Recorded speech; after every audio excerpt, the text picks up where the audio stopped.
दोस्तों प्रणाम। दोस्तों, जो टिहरी जनपद के घनसाली ब्लॉक के 11 गांव हिंदाव में जो सक्रिय आदमखोर था, वो 124 दिन बाद 26 नवंबर 2024 को मारा गया। इस आदमखोर को मारने में इतना समय कैसे लगा, यह कैसे आदमखोर बना और उत्तराखंड में इतने शिकारी पहले किसी भी आदमखोर को मारने के लिए एकत्र नहीं हुए थे। कैसे शिकारियों द्वारा इसको लास्ट में अंजाम तक पहुंचाया गया, ये सारा घटनाक्रम मैं आपको आज सुनाने जा रहा हूं। दोस्तों, सबसे पहले जो घनसाली क्षेत्र है, जो 11 गांव हिंदाव वाला क्षेत्र है, वो कहाँ है और इसकी क्या विशेषता है, ये मैं आपको बताना चाहता हूँ। यह टिहरी जनपद उत्तराखंड का एक जिला है और इस जिले का एक विकासखंड घनसाली है। घनसाली भिलंगना नदी के तट पे बसा हुआ है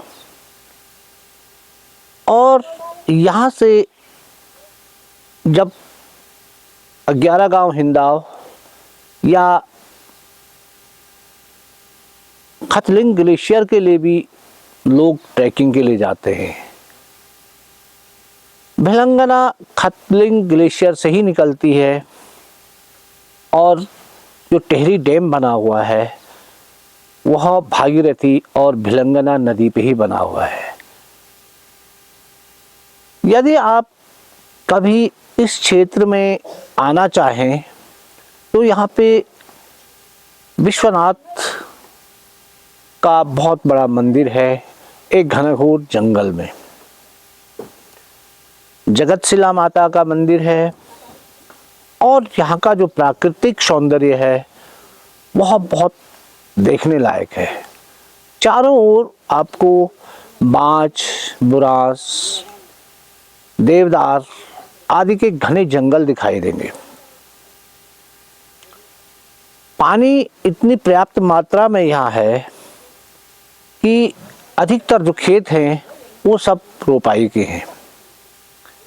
और इस क्षेत्र की दूसरी सबसे बड़ी जो विशेषता है, इस क्षेत्र का प्रत्येक व्यक्ति, चाहे वो किसी भी उम्र में, किसी भी जवानी में, चाहे बुढ़ापे में, प्रत्येक व्यक्ति एक न एक दफे विदेश गया हुआ है।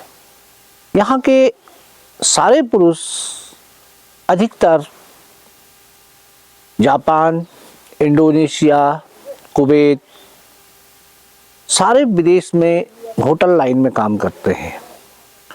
और अधिकतर लोग जब कोई विदेश जाता है तो वो और गांव के लोगों को भी विदेश जाने के लिए प्रोत्साहित करता है और ये लोग अधिकतर सभी विदेश में हैं। यहाँ एक गांव का नाम मिनी जापान है और उस ग्राम सभा के, उस गांव के 120 आदमी इस समय वर्तमान में जापान में कार्यरत है। तो आप इसी से भी अंदाज़ा लगा सकते हैं कि एक गांव के 120 आदमी जापान में काम कर रहे हैं। यहाँ पे पीएनबी द्वारा अपनी एक स्पेशल शाखा खोल दी गई है। इतने लोगों जो विदेश में हैं, उन्हीं से एक बैंक चल सकता है और उसी गांव को मिनी जापान के नाम पे लोग जानते हैं। आप इस क्षेत्र का भ्रमण करना चाहें तो आप कहां से यहां पहुंचेंगे? सबसे पहले हरिद्वार या ऋषिकेश, और ऋषिकेश से आप लोग नरेंद्र नगर होते हुए टिहरी आपको पहुंचना पड़ेगा। टिहरी से घनसाली और घनसाली से 28 किलोमीटर एक लिंक रूट है जो 11 गांव हिंदाव को जोड़ती है। दूसरा जो मार्ग इसके लिए है, या तो आप ऋषिकेश से श्रीनगर आएँ और श्रीनगर से मलेथा होते हुए घनसाली, और घनसाली के बाद वही 28 किलोमीटर वाली लिंक रोड से आप लोग 11 गांव हिंदाव या हिंदाव पट्टी पहुंच सकते हैं। यहाँ पहुंचने का तीसरा जो मार्ग है वो है रुद्रप्रयाग से। रुद्रप्रयाग से तिलवाड़ा, और तिलवाड़ा के बाद रुद्रप्रयाग का एक विकास खंड पड़ता है जखोली, जिसका मुख्य बाजार मयाली, और उसके बाद चिरबटिया। चिरबटिया लगभग 2400 मीटर की ऊंचाई पे है।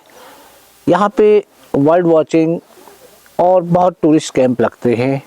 और उसके बाद चिरबटिया से उतराई में लगभग 50 किलोमीटर दूर 11 गांव हिंदाव पड़ेगा। तो आप किसी भी साइड से 11 गांव हिंदाव पहुंच सकते हैं। दोस्तों, इस क्षेत्र की भौगोलिक बनावट मैंने आपको बता दी। यहाँ जो बांज के जो घने वृक्ष हैं, जो बांज के घने जंगल हैं, इनके बीच में जो जगह खाली थी, क्योंकि यहाँ शायद इससे पूर्व वृक्षारोपण कभी किसी के द्वारा इतनी बृहत मात्रा में किया गया कि सारे खेतों में और खेतों के अगल बगल सारे बांज के वृक्ष हैं। एक नया जो पैटर्न इस समय चल रहा है कि प्रत्येक आदमी जो है, पहले बड़े बड़े गांव होते थे, उन गांवों से कटकर एकांत में निवास करना चाह रहा है। और इसी का जीता जागता सबूत 11 गांव हिंदाव में जो लोग बसे हैं उनका है। इन्होंने अपने गांवों को छोड़कर जहां भी अपने जो खेत थे उनमें इन्होंने घर बना दिए, और वो घर अकेले अकेले हैं, और उसके चारों ओर बांज का घना पैच है। यानी प्रत्येक व्यक्ति जो है वो गांवों से हटकर, गांवों से कटने के बाद अलग अलग जगह पे जहाँ भी इनकी अपनी ज़मीन थी, उस ज़मीन में इन लोगों ने घर बना दिए। अब यहाँ ऐसा लगता है कि एक घर है और उसके चारों ओर घना बांज का पैच है। दूसरा घर है, फिर वो भी घना बांज का पैच है, जैसे भौड़ गांव में था, जैसे महर गांव में है, और अक्सर गांव जो बड़े गांव हैं उनमें भी अब ये प्रवृत्ति देखी जा रही है। इनकी अपनी जो 6 महीने की छानियाँ थी वो घनघोर जंगलों में है ऊपर, वहाँ भी इनके पक्के मकान बने हुए हैं, और दीवार से अपनी चारों ओर जो ज़मीन है उसको इन्होंने 4 दीवारी के रूप में घेरबाड़ कर रखी है। परंतु ये देखा जा रहा है कि जिस प्रकार सभी जगह खेती को कम किया जा रहा है, तो इन्होंने अपनी छानियों में इस समय वो जो खेत है वो लगभग अब बंजर है। परंतु जो नीचे गांव के खेत हैं वो सारे आबाद हैं। अतः पुरुष के विदेश में रहने के बावजूद भी यहाँ की महिलाएं बहुत कर्मठ हैं। वे बच्चों के साथ लगभग 2 या 3 भैंसें भी पाल रही है, खेती का पूरा काम भी कर रही हैं, और घर में पुरुष की कमी होने के बावजूद भी पुरुष के बराबर काम कर रही है। दोस्तों, अब हम अपने मुख्य जो घटनाक्रम है उस पर चलते हैं। भौड़ गांव की पूनम राजकीय प्राथमिक विद्यालय भौड़ गांव में कक्षा 5 में पढ़ती थी। ये विद्यालय इनके गांव से लगभग 1.5 किलोमीटर दूर था। और ठीक जिस प्रकार इनके घर है, ठीक उसी प्रकार ये स्कूल भी चारों ओर बांस के पैच के अंदर एकांत में है। महरगांव जो तीसरी घटना का लास्ट गांव था, उसका विद्यालय भी भौड़ गांव ही है और ये भी वहाँ से 1.5 किलोमीटर दूर है। यानी उस समय पूर्व में जब विद्यालय खुला होगा तो इन लोगों ने सारे गांवों की सुविधा को देखते हुए उस विद्यालय को एक सेंटर प्लेस पे बनाया था ताकि सारे गांवों को ये नज़दीक पड़े। परंतु प्रकृति के द्वारा इस प्रकार बांस के पैचों से, बांस के वृक्षों से अब ये विद्यालय ऐसा लगता है कि बहुत दूर है। बहुत बार बरसात के टाइम पे इस विद्यालय के पीछे 3-4 बार गुलदार भी देखा गया, परंतु इसको सामान्य घटना मानकर नज़रअंदाज कर दिया गया। 22 जुलाई जो श्रावण का पहला सोमवार था, उस दिन पूनम सुबह तैयार होके अपने विद्यालय के लिए चली गई। मम्मी का भी व्रत था, इसलिए वे व्रत शांति के लिए डोडा के शिवालय में चली गई। पूनम पढ़ाई में बहुत अच्छी थी, यानी कि इतनी छोटी बच्ची, इंस्टाग्राम पे भी इसका अपना अकाउंट था और जब ये इस दुनिया में नहीं थी तो इसके द्वारा जो इंस्टाग्राम के लिए जो पोस्ट बनाई गई थी, उस पोस्ट को बाद में उसकी बहनों ने पोस्ट किया था। इसकी अनेक पोस्टें इंस्टाग्राम पे थी, तो इससे लग सकता है एक छोटी सी बच्ची इंस्टाग्राम पे भी अपनी पोस्ट डालती थी। दोस्तों, 22 तारीख को दिन का स्कूल था, 1 बजे विद्यालय से अवकाश हो गया और पूनम अपने साथियों के साथ अपने गांव के लिए चल दी। जब वो घर पहुंची तो घर में कोई नहीं था, क्योंकि उसकी मम्मी शिवालय गई हुई थी और वो अपने चाची के घर, जो उससे लगभग 100 मीटर की दूरी पे था, वो वहाँ अब क्योंकि जो चाची की बेटी भी थी उसके साथ खेलते हुए वहीं वो रह गई। क्योंकि पूनम का घर भी चारों ओर से बांस के पैच के अंदर था और आप लगा लो बरसात के मौसम पे बांज अलग, घास अलग, ककड़ी की बेल अलग, मक्के की जो पौधे हैं वो अलग, और हर प्रकार की जो झाड़ियाँ होती हैं वो बरसात में ज़्यादा उगती है। इसलिए घर के आंगन से अलावा और कुछ दिख नहीं रहा था, चारों ओर पूरा बंद था। और उस समय जो था, ये एरिया बहुत हाइट पे है, लगभग 2000 मीटर से 2400 मीटर तक की ऊंचाई इसकी है और उस समय वहाँ कोहरा भी लग रहा था।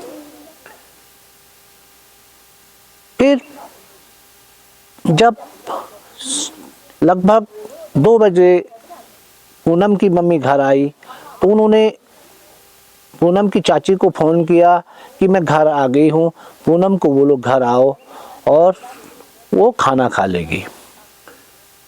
तो पूनम की चाची ने पूनम से कहा कि तेरी मम्मी घर आ गई है और तुम घर चले जाओ, और उन्होंने उससे एक सेब दे दिया।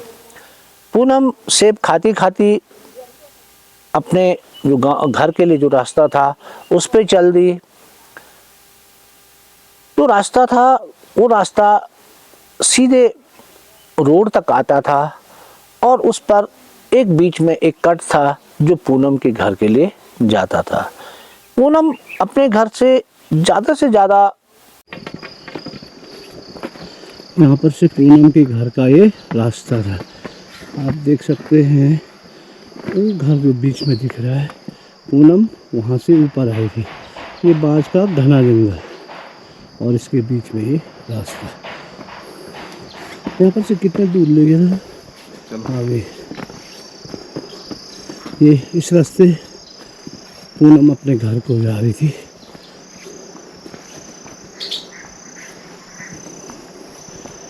पूरा बांस के पैच में ये घर,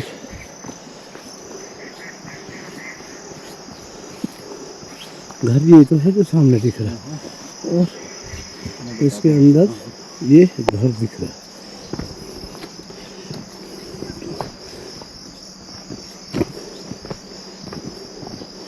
ये इसका घर,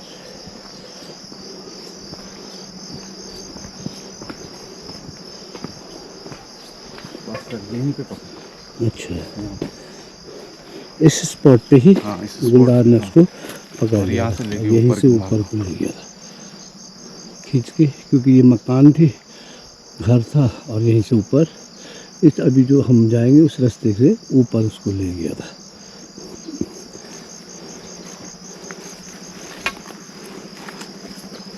इसका मतलब वो यहाँ छुपा रहा है।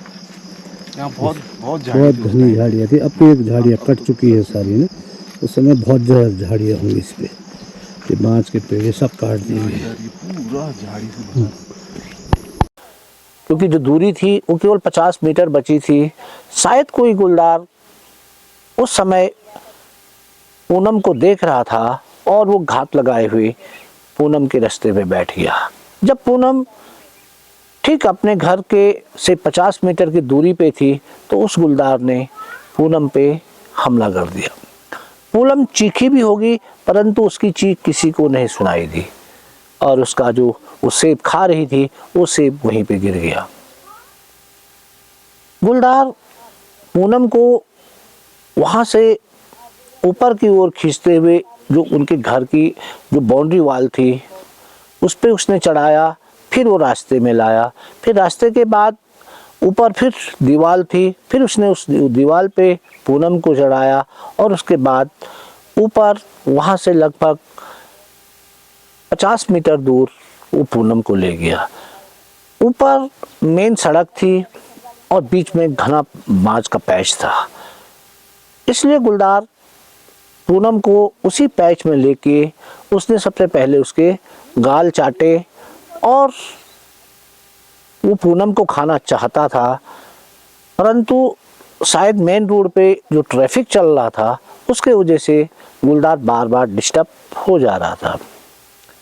जब बहुत देर हो गई तो पूनम की माँ ने फिर पूनम की चाची को फ़ोन किया कि अभी तक पूनम वापस क्यों नहीं आई, उसको जल्दी भेजो। तो उसकी चाची ने बताया कि पूनम तो 2 बजे ही मैंने भेज दी थी, अब तो 3:30 बज चुके हैं। तो उसकी मम्मी पूनम को देखने के लिए उस रास्ते पे आई, तो जब वहाँ पे वो आई तो उसके द्वारा देखा गया कि पूनम के द्वारा जो सेब उसकी चाची ने दिया था वो अधखाया सेब रास्ते में गिरा हुआ है। पूनम की चप्पलें वहीं पे है और वहाँ पे कुछ खून की बूंदें और घसीट के निशान हैं।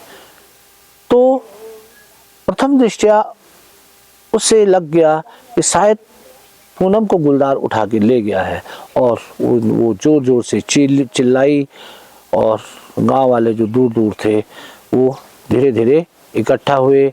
सब लोगों ने उस खून के बूंदों का पीछा किया और वहाँ से 50 मीटर पे उनको पूनम का शव मिल गया।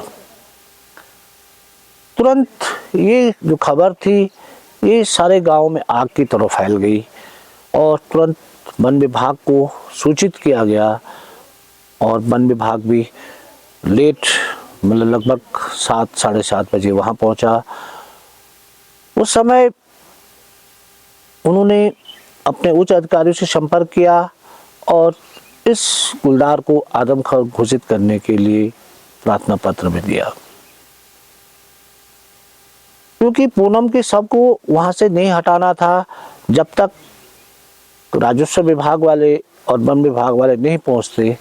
तो वहाँ पे गांव वालों ने बिजली के तार लेके बड़ी बड़ी सर्च लाइटें लगा दी, क्योंकि बरसात का मौसम था, हर प्रकार का डर था, इसलिए वहाँ पे लाइटें लगा दी।